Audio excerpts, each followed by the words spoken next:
usaini kitabu na baadaye ndio tutaenda kwenye conference room. Karibu. Asante. Habari yako? Na kitabu chake tumeongeza.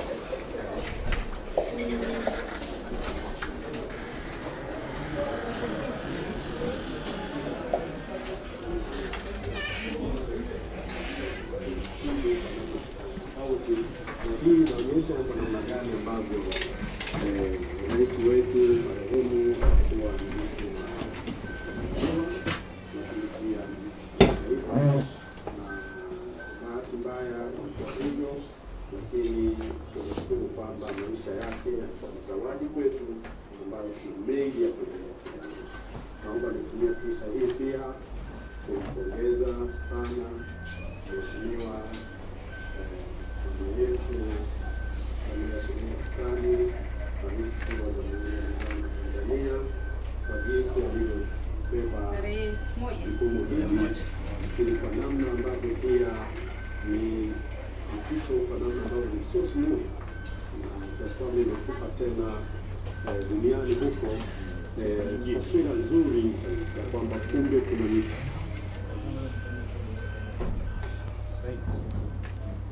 Naibu Waziri, nani sasa hivi?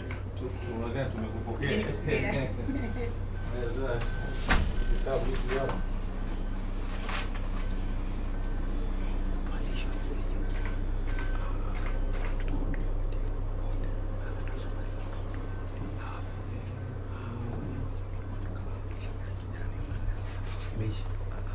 Okay. Iko moja pale.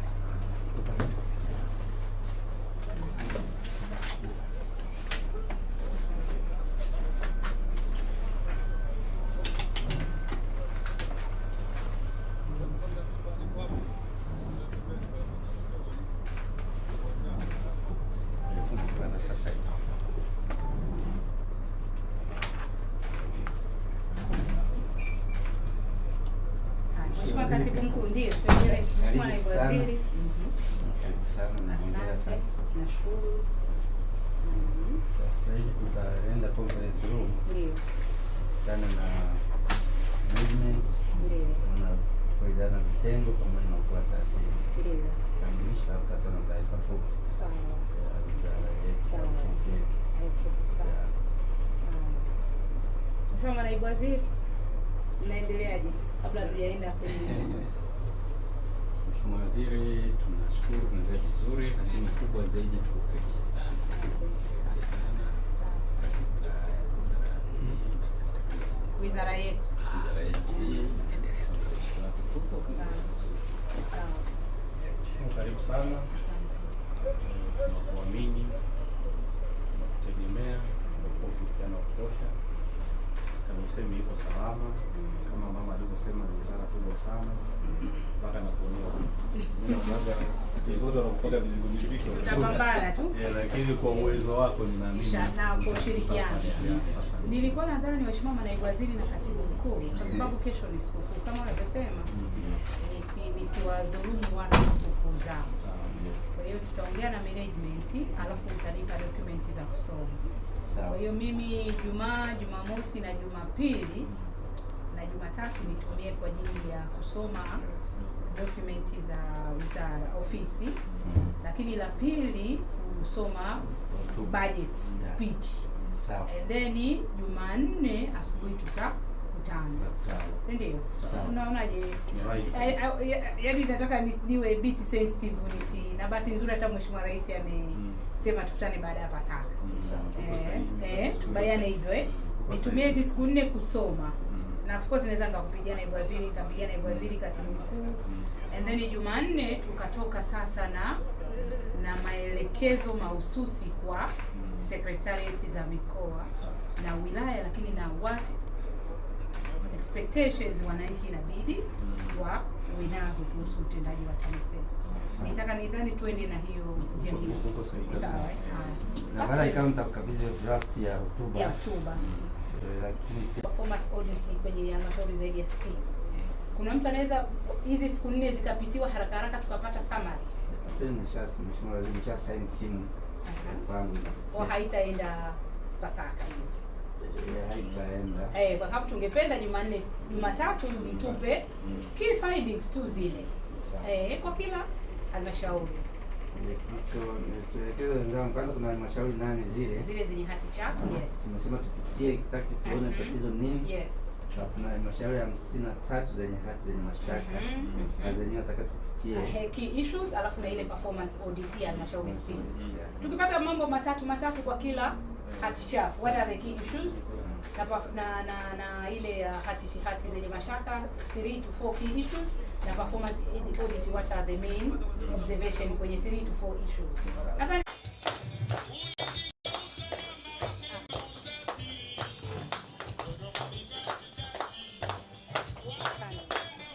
Kama tukae.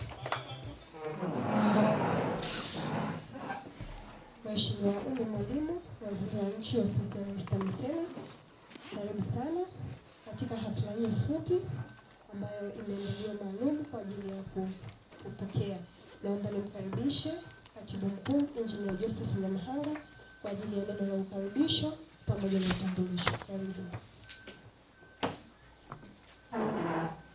Mheshimiwa Ummy Mwalimu, Waziri wa Nchi, Ofisi ya Rais TAMISEMI, Mheshimiwa Naibu Mawaziri, Katibu Mkuu, wakuu wa idara na vitengo, wakuu wa taasisi, habari za jioni. Nzuri. Kwanza Mheshimiwa Waziri, naomba nikukaribishe sana Ofisi ya Rais TAMISEMI, lakini ili uweze kufahamu management kwa maana wakuu wa idara na vitengo katika Ofisi ya Rais TAMISEMI, lakini pia na wakuu wa taasisi, ningeomba kwamba kwa muda kidogo wajitambulishe ili uweze kuwafahamu. Lakini tuanze kwa tunaibu Katibu Mkuu. Mheshimiwa Waziri, karibu Ofisi ya Rais TAMISEMI. Mimi naitwa Gerald Geoffrey Mweli, ni naibu Katibu Mkuu anayesimamia elimu.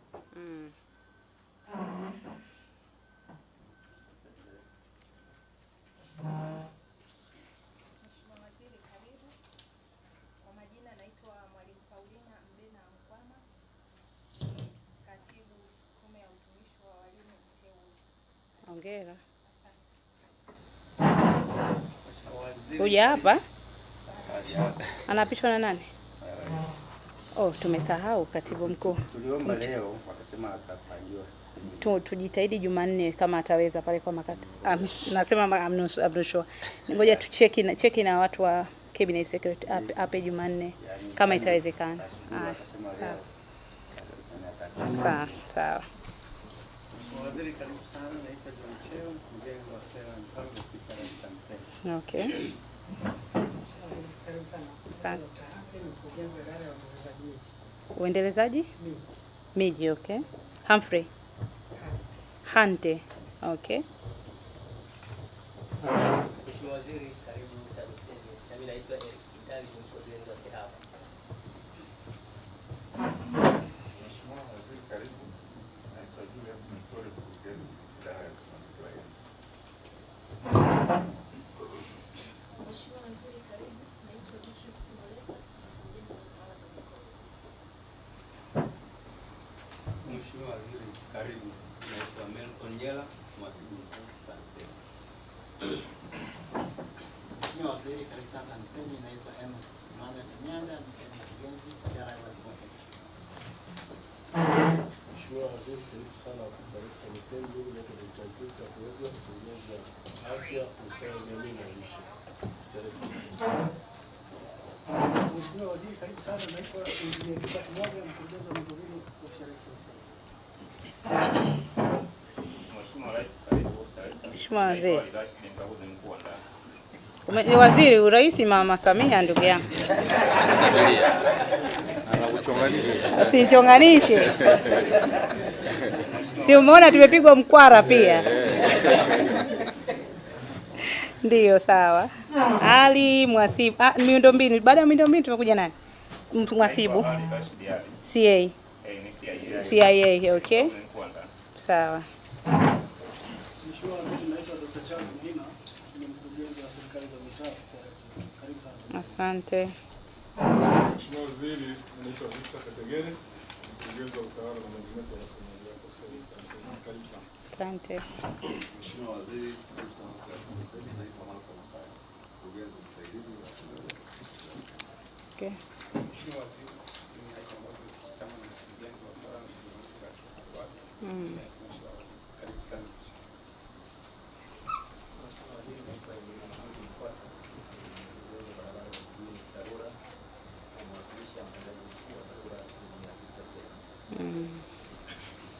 Mheshimiwa Waziri, karibu sana. Niko majina naitwa Sifuri Kaijadi, kaimu mkurugenzi msaidizi ufuatiliaji na tathmini idara ya sera za mipango. Mheshimiwa Waziri, mimi naitwa James Mbilini, mkurugenzi kitengo cha kutunza na kufuatilia na serikali za mitaa. Karibu sana. Mheshimiwa Waziri, naitwa Profesa Paul Chaote, mkurugenzi msaidizi Sikusikii sauti.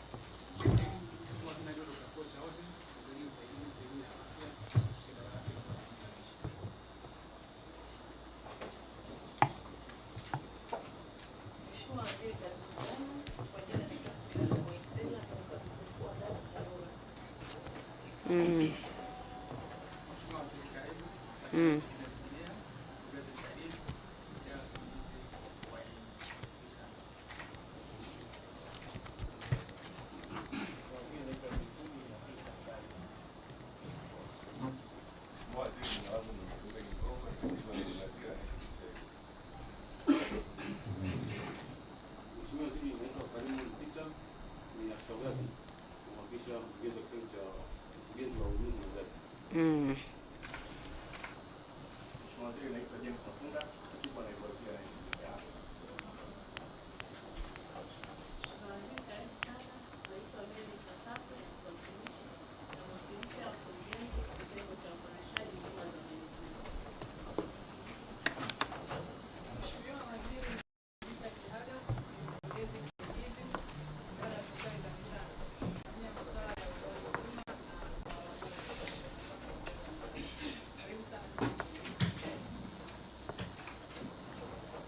Mheshimiwa Waziri, karibu sana ofisi ya Rais TAMISEMI. Kwa jina naitwa Johnson Nyingi, mkurugenzi msaidizi anayeratibu shughuli za serikali kwenye mikoa. Mheshimiwa Waziri, karibu sana. Kwa majina naitwa Ibrahim Pius Leila, mkurugenzi msaidizi sehemu ya kuingia uwezo wa mikoa, idara ya utawala. Mheshimiwa Waziri, karibu sana. Mimi naitwa Benjamin Oganga, ni mkurugenzi msaidizi nasimamia elimu ya sekondari. Mheshimiwa Waziri, karibu sana. Naitwa Yusuf Nathan Sigapale, mkurugenzi msaidizi na kushirika masuala ya sera za sheria. Mheshimiwa Waziri, kwa jina naitwa Asante. Meneja wa watu wa utawala. Karibu sana TAMISEMI, karibu sana Taifa. Nataka kufungua maji.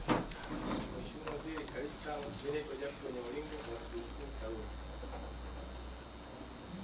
Mheshimiwa Waziri, karibu sana TAMISEMI, karibu TARURA. Mimi naitwa Ziada Msali, ni mkurugenzi wa menejimenti ya ununuzi. Naitwa Mwalimu Susan Nusu, mkurugenzi msaidizi wa elimu ya awali na msingi, ofisi ya Rais TAMISEMI. Karibu sana. Mheshimiwa Waziri, karibu sana. Naitwa Mtengenezaji wa SEA, ni mkuu wa kitengo cha mawasiliano Saidi. Mheshimiwa Waziri, mimi naitwa Stanley Ngozi, mkurugenzi msaidizi sehemu ya utawala.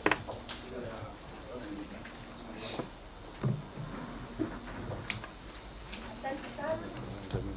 Baada ya utambulisho huo, endelea kukaribisha Katibu Mkuu kwa neno la karibisho na taarifa. Karibu.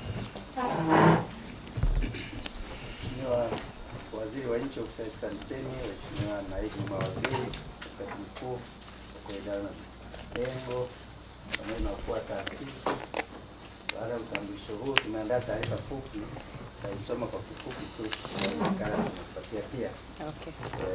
Lakini pia niseme kwenye taasisi ambazo ziko Dar es Salaam hawajashiriki, lakini utazifahamu karibu tunavyoendelea. Taasisi ambazo tumejalika hapa ni Tume ya Utumishi wa Walimu, na unaona TARURA kwa sababu hapo jirani, na management yote ya TARURA pia iko hapa. Waziri, tumeandaa taarifa fupi kama nilivyosema kuhusiana na ofisi ya Rais TAMISEMI. Tutaisoma kwa kifupi tu baadhi ya maeneo. Kwanza, ofisi ya Rais TAMISEMI na ibara ya 3 ukurasa wa kwanza ina idara 11 na vitengo 6. Aidha, ofisi ya Rais TAMISEMI inasimamia utekelezaji wa majukumu katika mikoa yote 26 Tanzania bara, wilaya 139, halmashauri 184. Ilikuwa 185, lakini baada ya kuvunjwa kwa halmashauri ya jiji la Dar es Salaam, sasa hivi tuna halmashauri 185 ambazo tuna mchanganuo kwa majiji 6, tuna halmashauri ya manispaa 19, halmashauri za miji 22, halmashauri za wilaya 137.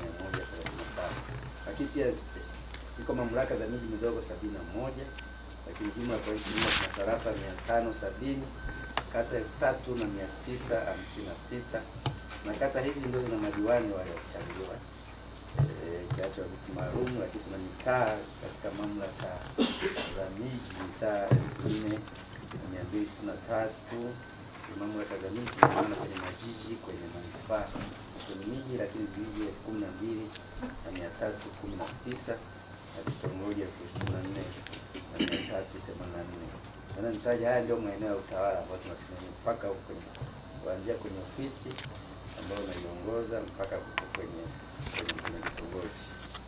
Ile ofisi ya Rais TAMISEMI inasimamia taasisi 7 ambazo ni kituo cha serikali za mitaa Hombolo, lakini kuna shirika la elimu Kibaha.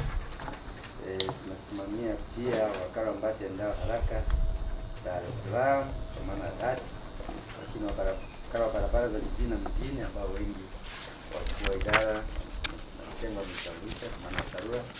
Lakini kuna bodi ya mikopo ya serikali za mitaa, lakini kuna shirika la masoko Kariakoo, lakini kama tulivyosema tuna tume ya utumishi wa walimu. Naweza nitaja kwa kifupi tu majukumu kwenye 3.0, baadhi ya majukumu ya ofisi ya Rais TAMISEMI ambayo yameorodheshwa ukurasa wa 4. Kwanza ni kusimamia utekelezaji wa sera ya ugatuaji madaraka kwa maana D/D, decentralization by devolution, katika tawala za mikoa na mamlaka ya serikali za mitaa. Lakini tunasimamia maendeleo ya mijini na vijijini. 2, kuziwezesha tawala za mikoa, na tunasema tawala za mikoa tuna maana ofisa wakuu wa mikoa na ofisa wakuu wa wilaya, lakini naenda mpaka kwenye tarafa, hiyo ni serikali kuu. Kwa hiyo kuwezesha tawala za mikoa kutekeleza majukumu yake ya kisheria, lakini kuziwezesha mamlaka za serikali za mitaa kutekeleza majukumu yake ya kisheria ambazo ni hizo halmashauri 184 pamoja na ngazi za chini za mamlaka za serikali za mitaa kwa maana kwenye kata, mitaa, vijiji, vitongoji. Lakini jukumu la 4 ni kuratibu shughuli za utoaji wa huduma mijini na vijijini kama vile usafiri na usafirishaji, upatikanaji wa maji. Najua sasa hivi naanzisha RUWASA, kwa hiyo shughuli nyingi zinafanywa na RUWASA, lakini pia kwenye halmashauri pia tuna coordinate pamoja na usafi wa mazingira. Lakini kusimamia shughuli za tume ya utumishi wa walimu, kusimamia shughuli za elimu ya msingi na sekondari, lakini niseme elimu ya awali, msingi na sekondari, lakini kusimamia na kuratibu shughuli za utoaji wa huduma za afya ya msingi katika mamlaka za serikali za mitaa, kwa maana ya kusimamia zahanati, vituo vya afya na hospitali za halmashauri. Na eneo hilo nadhani unajua kama unafahamu vizuri zaidi, kwa kusimamia wizara ya afya, kujenga uwezo wa watumishi wa ofisi ya Rais TAMISEMI ili watekeleze majukumu yao kwa ufanisi, na kusimamia utendaji wa mashirika na taasisi, program na miradi iliyo chini ya ofisi ya Rais TAMISEMI. Mheshimiwa Waziri, kama nilivyosema kwamba katika muundo wa ofisi ya Rais TAMISEMI tunazo idara 11 na vitengo 6, na tumeorodhesha hizo idara na wakurugenzi wameitambulisha. Moja ni idara ya tawala za mikoa, kuna idara ya serikali za mitaa, na yako kwenye ukurasa wa 5, lakini idara ya usimamizi wa elimu, idara ya uendelezaji wa miundombinu, idara ya uratibu wa sekta. Hapo tunaratibu sekta mbalimbali ikiwepo kilimo, uvuvi, tuseme sekta zote ambazo ziko kwenye idara hizo nilizozitaja. Lakini pia tunayo idara ya uendelezaji miji, tuna idara ya huduma za sheria, lakini tuna idara ya huduma za afya, ustawi wa jamii na lishe, tunayo idara ya sera na mipango, idara ya utawala na usimamizi wa rasilimali watu, na tuna idara ya teknolojia ya habari na mawasiliano. Na tuseme ofisi ya Rais TAMISEMI kwa sababu ni pana, tunatumia sana mifumo ya TEHAMA katika kumanage shughuli mbalimbali kuanzia ngazi ya ofisi ya Rais TAMISEMI kwenye mikoa, kwenye halmashauri, lakini kwenye vituo vya kutolea huduma ambavyo vinakaribia 27,000, na vituo hivyo ni shule za msingi, shule za sekondari. Vituo vingapi? Vinakaribia 26,000 hivi na 936. 26,936.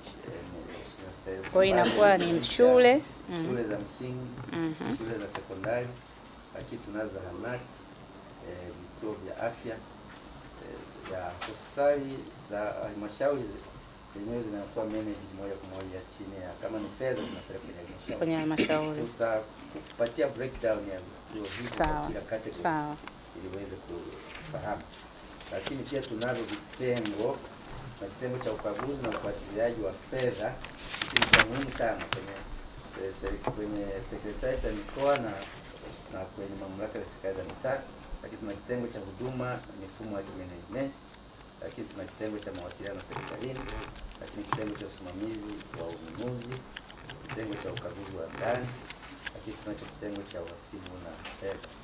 Kwa hiyo kwa jumla kwa ofisi ya TAMISEMI na jumla ya watumishi 538 ambao wako kwenye ofisi hapa makao makuu.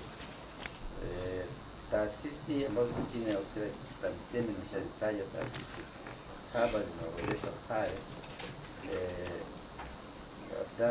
Eneo lingine ambalo tumeweka kwenye taarifa hii ni maandalizi, kwenye ukurasa wa 6 ni maandalizi ya mpango na bajeti ya ofisi ya TAMISEMI kwa mwaka wa fedha 2021 2022. Hatua hiyo ikiwa katika maandalizi. Mheshimiwa Waziri, ofisi ya TAMISEMI ipo kwenye hatua za mwisho za kukamilisha hotuba ya Waziri wa Nchi TAMISEMI itawasilishwa bungeni tarehe 19 mpaka 21 mwezi, imeandikwa mwezi wa 3 lakini mwezi wa 4, 19 mpaka 21 mwezi wa 4 2021. Aidha, randama fungu namba 56 ambayo ni ofisi ya TAMISEMI, fungu namba 2 ambayo ni tume ya utumishi wa walimu, na mafungu 26 ya mikoa kishawasilishwa kwenye kamati ya kudumu ya Bunge ya utawala wa serikali za mitaa. Kwa hiyo amepitishwa, tuko na mkutano wa majumuisho siku ya Jumanne. Kwa hiyo swala hilo wasilishaji kwa kamati hiyo imeshakamilika. Kwa sasa hivi ni maandalizi ya hotuba hiyo ambayo itawasilishwa mpaka 21 mwezi wa 4 2021. Bajeti ya mapato na matumizi inayopendekezwa kuidhinishwa na Bunge kwa mwaka 2021-2022 tumeonyesha hapo kwamba kwa ofisi ya TAMISEMI, taasisi chini yake, mikoa 26 na halmashauri 184 ni takriban shilingi bilioni 916 milioni 452 bilioni 916 sorry, nimesema bilioni lakini bilioni 916 milioni 445 Yaani makusanyo, sehemu kubwa ya makusanyo hayo ni kwenye halmashauri ambayo utakuja kuona details zake na kwa jumla kwa mafungu yote 28 sasa fedha ambazo tunategemea kuomba kwa ajili ya kuidhinishwa ni shilingi trilioni 7.683 ambazo tumeweka. Kuna mchanganuo wake, kuna kiambatisho namba 2 ambayo utaiona, lakini tutakupa nzima rasimu ya hotuba yote na majedwali yote tutakupatia leo ili uanze kuyapitia na kutupa maelekezo mbalimbali kwa ajili ya kuboresha rasimu hiyo ambayo tumeandaa. Mheshimiwa Waziri, naomba nichukue nafasi hii kwa mara nyingine kukaribisha tena, na naahidi kwa niaba ya management na taasisi zote chini ya ofisi ya Rais TAMISEMI na wafanyakazi wote, sisi tuahidi kama tutakupa ushirikiano mkubwa katika kufanikisha majukumu yote uliyokabidhiwa na Mheshimiwa Rais ili kuifanya ofisi ya Rais TAMISEMI iweze kusonga mbele kwa kasi kubwa zaidi. Kwa nirejea kupongeza tena kwa kuteuliwa na Mheshimiwa Rais, Mheshimiwa Rais wa Jamhuri ya Muungano wa Tanzania Samia Suluhu Hassan kwa waziri kuiongoza ofisi ya Rais TAMISEMI. Mheshimiwa Waziri, naomba kuwasilisha. Lakini pia Mheshimiwa Waziri, naomba nitumie nafasi hii kuwakaribisha pia naibu mawaziri. Nianze na Mheshimiwa David Silinde aweze kuzungumza neno, na baadaye Mheshimiwa Dr. Festo Lugange nje neno, naweza kukaribisha ili uweze kuongea nasi. Mheshimiwa Waziri, naomba kuwasilisha.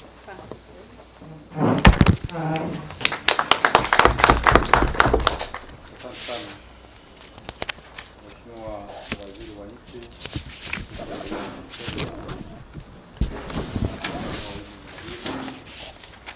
Naibu Waziri Dr. Festo Lugange pamoja na Naibu Katibu Mkuu, mkurugenzi wasaidizi, wakuu wa vitengo, Katibu Mkuu wa Tume ya Utumishi wa Walimu. Asalamu alaykum. Sifu Yesu Kristo. Mheshimiwa Waziri, kwanza kabisa nianze kwa kupongeza wewe binafsi kwa kuteuliwa na Mheshimiwa Rais. Wakati jana nimesikia jina lako limekuja TAMISEMI,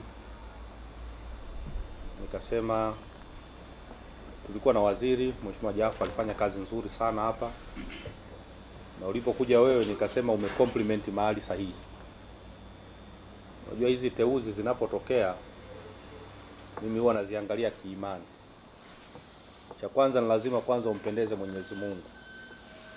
Ukishampendeza Mwenyezi Mungu, jicho la rais ndio linakuona kukuteua ukafanya ile kazi yake. Kwa nikajua kabisa kwamba Mwenyezi Mungu ulimpendeza. Sasa sijui kwenye kipi, yeye Mungu ndo anayejua. Lakini umefanya hivyo na ndio maana Mheshimiwa Rais akakuteua. Lakini nimshukuru sana Mheshimiwa Rais kwa kukuteua wewe kuja katika ofisi ya Rais TAMISEMI. Mimi nina imani kubwa sana.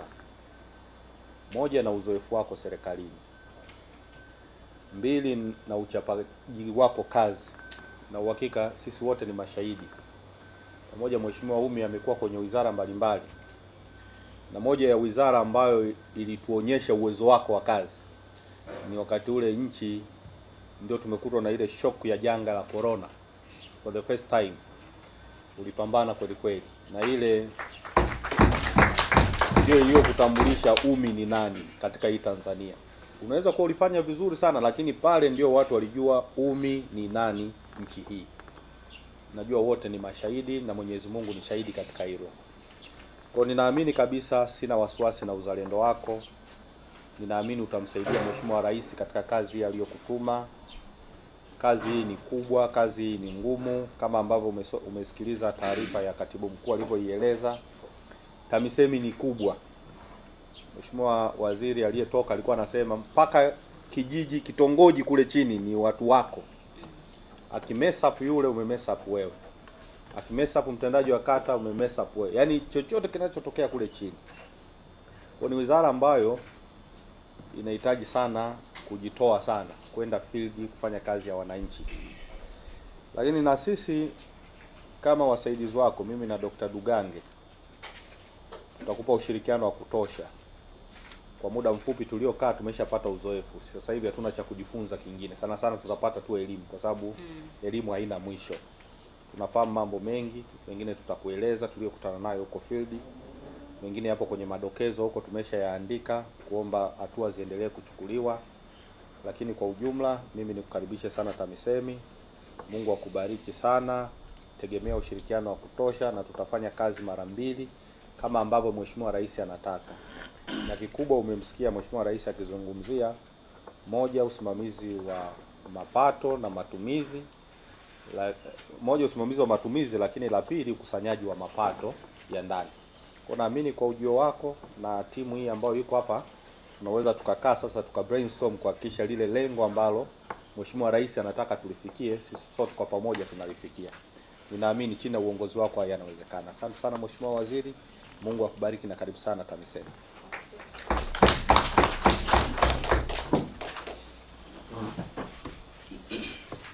Mheshimiwa Umi Mwalimu, Waziri wa Nchi Ofisi ya Rais TAMISEMI. Na mimi nichukue nafasi hii kwanza kumpongeza sana Mheshimiwa Waziri kwa kuteuliwa na kuaminiwa na Mheshimiwa Rais.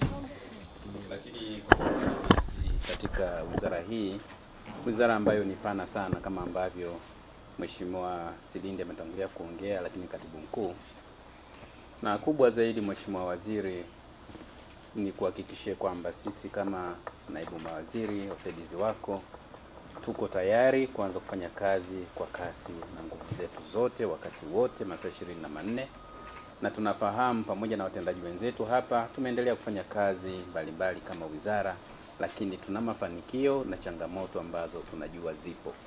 Na changamoto kubwa sana nisingependa kuzirudia, lakini kubwa sana ni kusimamia matumizi sahihi ya fedha, na hasa kwenye mamlaka za serikali za mitaa. Tumeendelea kama wizara, Mheshimiwa Waziri, kuhakikisha tunasimamia na kudhibiti upotevu wa fedha za serikali. Lakini sote kwa pamoja tunakubaliana kwamba bado tuna kazi kubwa ya kwenda kufanya kazi hiyo, kuhakikisha matumizi ya fedha ni sahihi. Kwa hivyo Mheshimiwa Waziri, nami nikukaribishe sana, nikupongeze sana, na singependa kurudia yaliyoongewa kwa sababu yote yanafanana, lakini sote tunakufahamu uwezo wako wa kuchapa kazi, kujituma, uadilifu, na sisi kama wasaidizi wako kwa kweli tumefarijika sana kuhakikisha kwamba tutakupa ushirikiano unaotakiwa ili tuweze kusukuma gurudumu hili mbele zaidi. Basi baada ya kusema haya, Mheshimiwa Waziri, naomba nichukue nafasi hii niweze kukaribisha ili uweze kuongea nasi watumishi pamoja na sisi manaibu waziri wako katika ofisi ya Rais TAMISEMI. Nakushukuru sana na karibu sana Mheshimiwa Waziri. Mheshimiwa Naibu Waziri, Ofisi ya Rais TAMISEMI, Dr. Festo Dugange.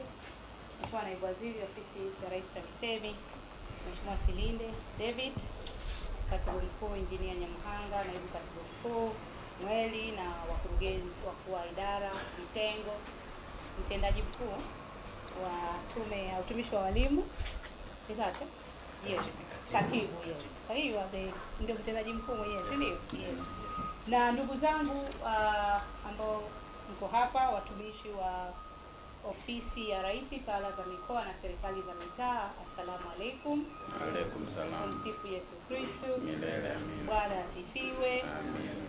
Nitajitahidi kusema mambo mafupi kwa sababu muda umeenda na kesho kuna wengine wanaingia katika Ijumaa Kuu. Kwa hiyo la kwanza ni kumshukuru Mwenyezi Mungu mwingi wa rehema ambaye ametuwezesha katika siku hii ya leo. Tumekutana hapa katika ofisi za TAMISEMI Dodoma. Lakini pili ni mshukuru sana Mheshimiwa Samia Suluhu Hassan, Rais wa Jamhuri ya Muungano wa Tanzania, kwa kuniamini na kuniteua kuwa waziri wa nchi Ofisi ya Rais TAMISEMI. Ndugu zangu, imani ya Mheshimiwa Rais kwangu ni kubwa sana, na ninategemea tutashirikiana katika kuhakikisha kwamba tunakidhi matarajio ya Mheshimiwa Rais kwa wizara yetu, lakini pia matarajio ya Watanzania kwa TAMISEMI. Na kubwa ni kushukuru sana wote kwa mapokezi mazuri. Najua wengine mlikuwa mmejiandaa kwenda Pasaka, lakini ndio kama alivyosema mkuu wa nchi, zege alilali. Kwa hiyo sitaongea mambo mengi sana, lakini katibu mkuu, nashukuru kwa taarifa ya awali, na manaibu waziri pia nawashukuru kwa salamu zenu za ukaribisho. Na kubwa, ndugu zangu, kama alivyosema Mheshimiwa Silinde na Mheshimiwa naibu waziri Festo, kuna kwamba TAMISEMI ni kubwa, lakini pia kuna watu wanasema TAMISEMI ni ngumu. Kwangu mimi TAMISEMI sio ngumu. Kama TAMISEMI ni ngumu, maana yake mmeshindwa kunisaidia mimi na manaibu waziri kutekeleza wajibu wetu. Ila tunakubali ni kubwa, lakini hakuna kigumu endapo kuna teamwork. Hakuna kigumu endapo kuna coordination kati yetu, na bahati nzuri Chief Secretary amelisisitiza hilo. Hakuna kigumu endapo tutakuwa na efficiency katika utekelezaji wa majukumu yetu. Kwa hiyo mimi mwalimu hapa sina ati mentality ya kusema TAMISEMI ni ngumu. TAMISEMI sio ngumu, lakini ni kubwa, na ninaamini tutashirikiana kwa pamoja kuhakikisha tunaendeleza pale ambapo waziri aliyepita amefikia. Kama alivyosema Mheshimiwa Jafo, amefanya kazi kubwa na nzuri.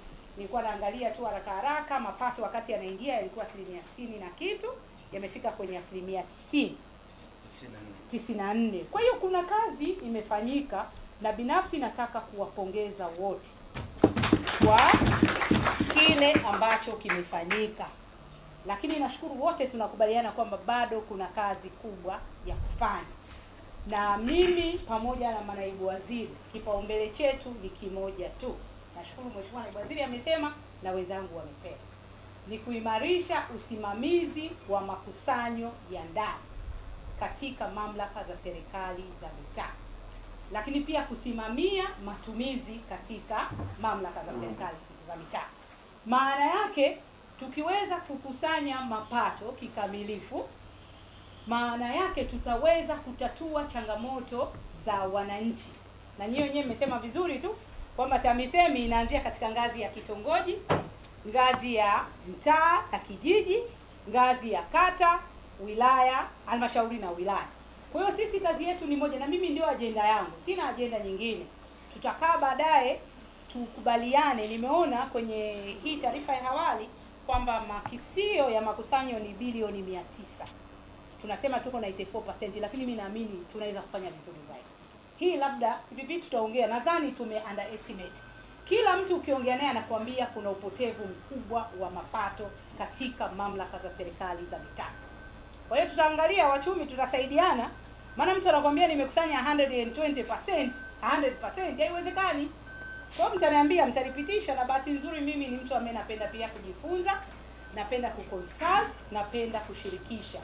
Kwa hiyo hili tutaliangalia, lakini in the meantime, katibu mkuu, napokea hii taarifa kwa sababu pia bajeti imeshapita katika ngazi ya kamati, lakini bado naamini tutaweza pia kusimamia kile ambacho tumekipanga bilioni 900, lakini tuendeni sasa tukasimamie matumizi especially kwenye fedha za maendeleo. Kwa hiyo pia kuna fedha zitatoka, tunategemea disbursement DPP, si ndio? Kwanza zile tulizopeleka, na pa kuanzia pale tunaanzia kwenye CAG report. CAG report, bahati nzuri nimeongea na CAG leo, amenieleza kwamba amekagua hizo mamlaka za serikali za mitaa 185, hati chafu ni 8, lakini kuna hati zenye mashaka 53. Kwa hiyo najua sitaki kuaminya msiende Pasaka, lakini nataka katibu mkuu tuzipitie hizi hati 8, what are the key issues. Sasa najua mnaweza mtu kaenda nyumbani hivyo Pasaka, tuangalie kwenye hizi hati 8. CIA na CIA au utaunda timu, katibu mkuu ndio maelekezo yangu. Zinasema mambo gani makubwa ya sisi watunga sera na wasimamiaji wa sera tuweze kuyachukulia hatua. lakini pia tufanye a quick review ya zile hati 53 zenye mashaka. Lakini nimeongea na CAG, amefanya performance audit kwenye halmashauri zaidi ya 60. Kwa hiyo mnaweza mkapiki labda kwa sekta, maybe tuchukue sekta zetu kubwa zinazogusa wananchi, elimu, key findings zipi, afya, mipango miji. Katibu mkuu, samani najua mnataka kwenda Pasaka, lakini lazima tufanye kazi. Kwa hiyo sitaki kuwa hold hapa, lakini mnaweza tu mkagawana. Alafu Jumanne sasa, Jumatatu. Nilitamani Jumatatu au kwani mwaoperate online. Yaani nitamani Jumatatu mtuletee taarifa ya awali kusudi Jumanne lazima tutoe maelekezo kwa kwa secretariat za mikoa na mamlaka za serikali za mitaa. Kutokana pa kuanzia pale ni kwenye ripoti za CAG. Ndugu zangu, mmefanya kazi kubwa na mimi nawapongeza, lakini tuna kazi kubwa ya kufanya ili kukidhi matarajio ya Mheshimiwa Rais na matarajio ya Watanzania. Mmesema vizuri, bahati nzuri sekta ya afya naijua, changamoto bado zipo. Kwa hiyo twendeni tuka-identify na kusolve changamoto za afya katika ngazi ya zahanati, ngazi ya ya kituo cha afya na ngazi ya hospitali ya halmashauri. Lakini pia kuna elimu, mmemsikia speaker. Hivi mkurugenzi anajisikia vipi comfortable watoto wanakaa chini? Kitu kama madawati tu tunashindwa kweli sisi TAMISEMI kuja na mkakati wa kuondoa tatizo la watoto kukaa chini. Hivi TAMISEMI tunashindwa sisi kuhakikisha madarasa yanajengwa ili watoto wasilundikane katika madarasa. Lakini tunazungumzia nyumba za walimu. Hilo nataka nilisisitize kwangu mimi katibu, hilo ni kipaumbele katibu mkuu na walimu nao, kwa sababu tusipowawezesha walimu wakatekeleza majukumu yao, especially nyumba. Juzi bahati nzuri na mimi nimekuwa sasa mbunge wa jimbo, kwa hiyo nimeanza kuzijua. Nilienda Tanga, kuna shule moja iko nje ya jiji la Tanga, kuna nyumba moja. Kwa hiyo mwalimu hataki kukaa, anatumia pikipiki kilomita zaidi ya 35. Sasa huyu akifika shuleni atafundisha wewe? Hawezi kufundisha. Kwa hiyo hizi ndio changamoto katibu mkuu tumezungumza mapato ili tukasolve changamoto za elimu, changamoto za afya, lakini kuna masuala pia ya maji, najua iko RUWASA, lakini mwisho wa siku sisi ndio tuna coordinate. Nyingine ambalo nataka kulisisitiza, bahati nzuri na mimi nilikuwa waziri wa maendeleo ya jamii, ni ile 10% ya mfuko wa maendeleo ya wanawake. Kama kuna performance audit, kuna some of the observation ningependa nione.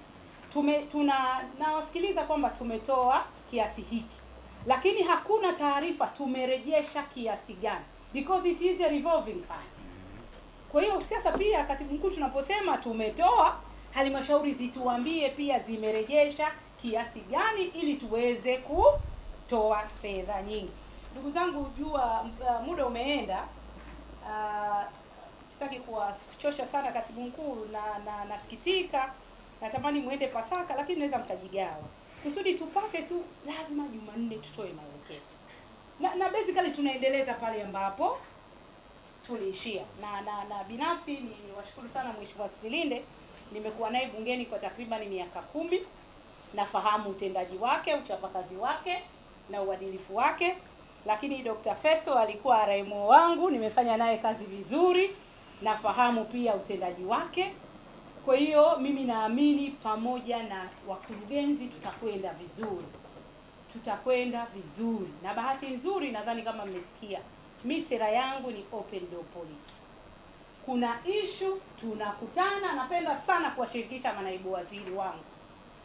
Lazima tukae, tujadili. Kwa hiyo katibu mkuu mtaniona tunaambia naibu waziri, tukutane na kuwa idara husika, tunazungumza jambo fulani.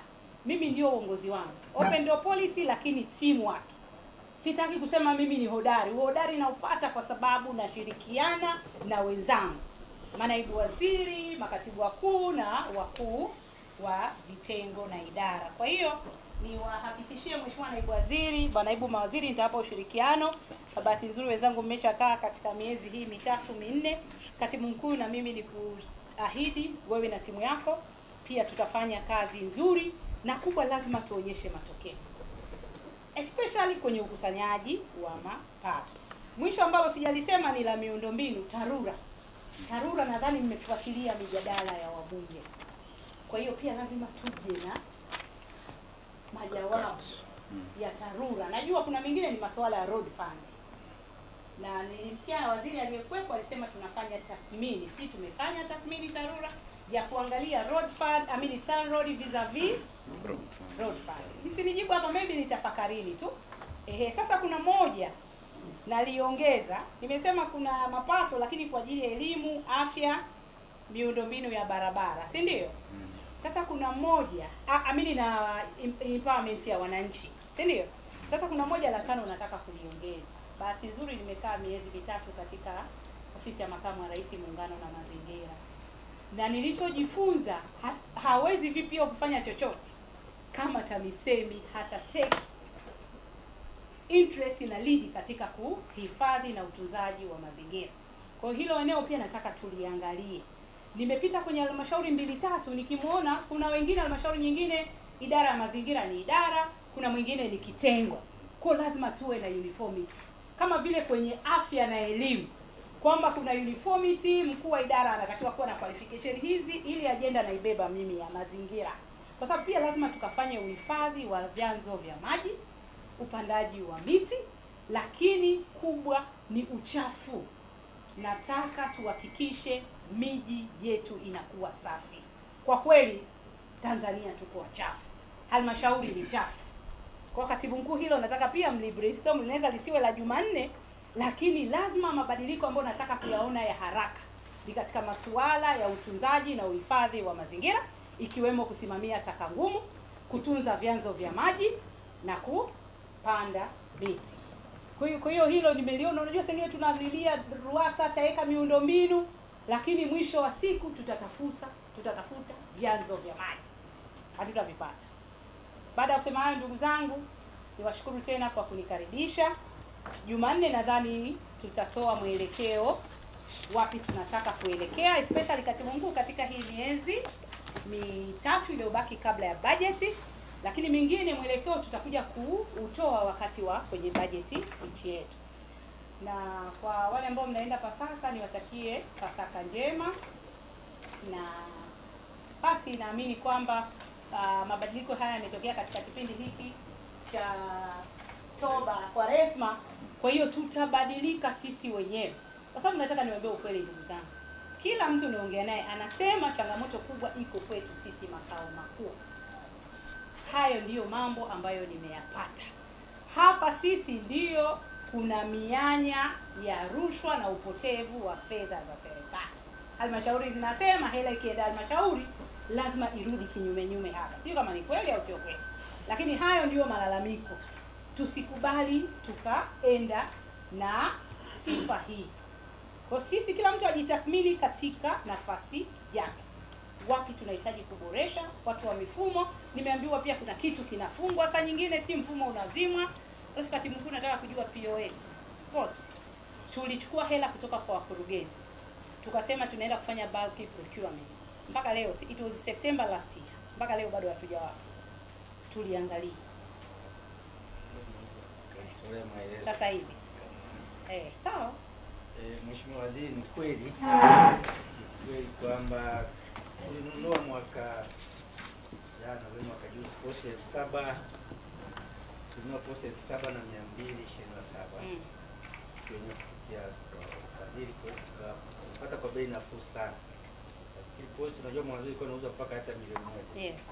Tulinunua kwa 2 na Tanzania tukapata.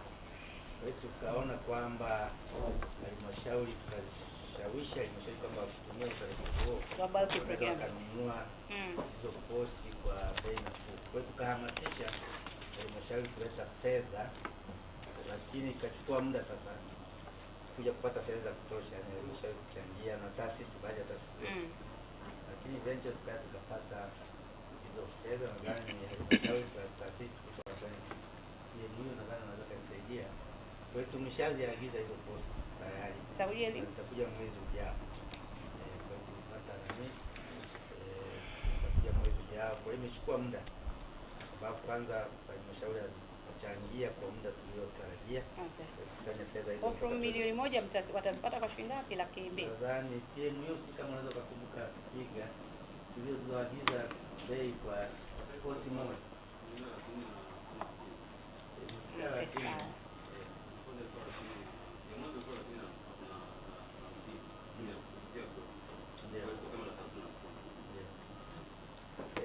Cha muhimu ni kwamba tumeshaziagiza hizo na tumeshaziandikia halmashauri kuambia kwamba hizo kosi zinakuja mwezi wa 5. Okay. Kulikuwa na maneno mengine ambayo alisemwa hapo katikati ambayo tulishindwa kuelewa chanzo chake.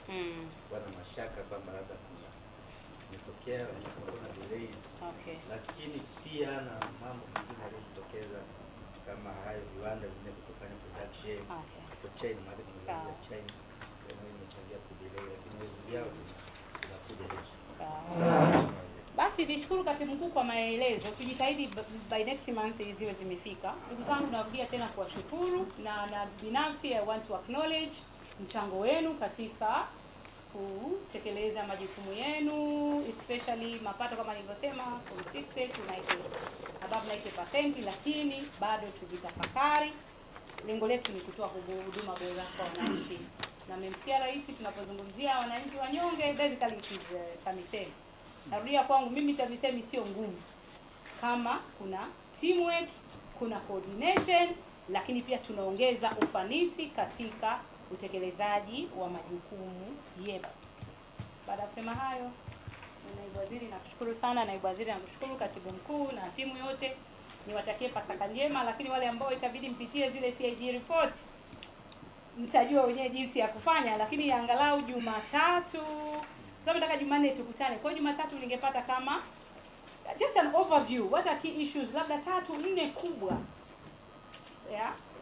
ya ambazo zimetoka. Katibu mkuu utajipanga.